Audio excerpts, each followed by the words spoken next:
That is low carb bread, and I almost didn't think it was going to happen because at one point during mixing, I was convinced this dough was not going to form a loaf.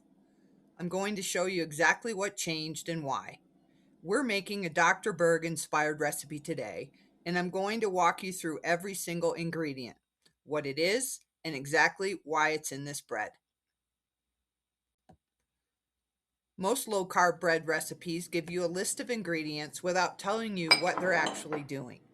And if you don't understand the role each one plays, you can't troubleshoot when or if something goes wrong. Today, that changes. We're going ingredient by ingredient. I evaluate every recipe and ingredient as an attorney evaluates evidence. I want to know not just if something works, but why. And that's exactly the lens we're using today. Let's start with the eggs. And this matters.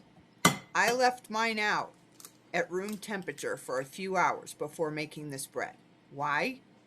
Room temperature eggs whip to a significantly higher volume than cold eggs.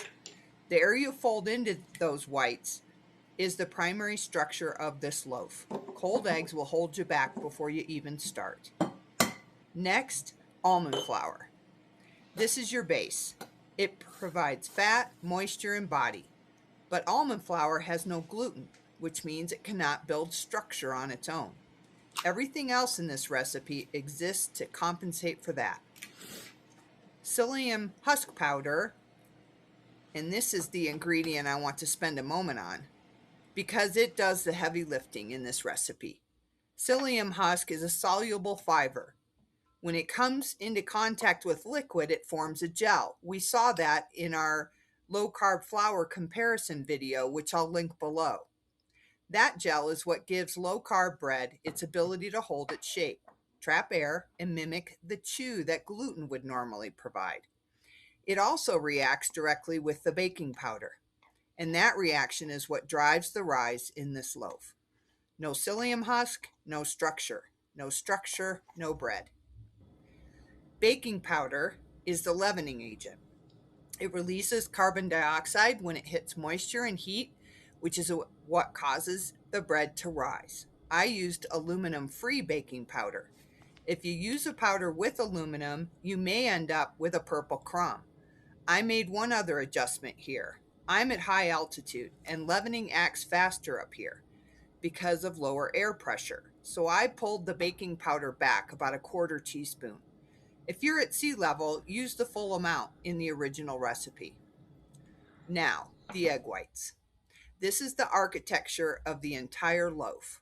You're going to whip these to stiff peaks and fold them in carefully, and I mean carefully, because this is where most people lose the air they just built.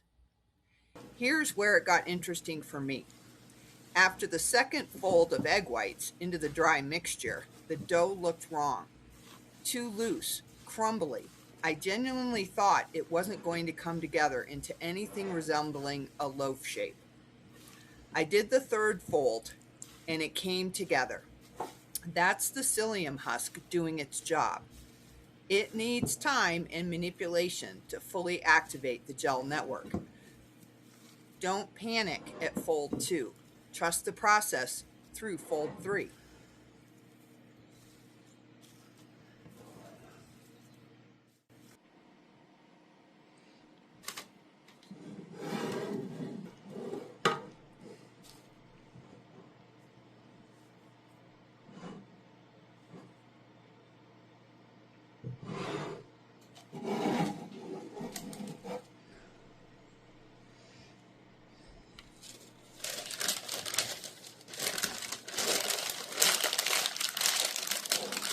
I baked this at 325 degrees, slightly lower than the original recipe.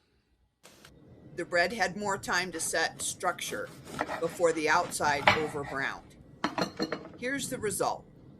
The crumb is open, it's not gummy, it held its shape through the slice, which if you've ever baked low-carb bread before, you know that's not guaranteed.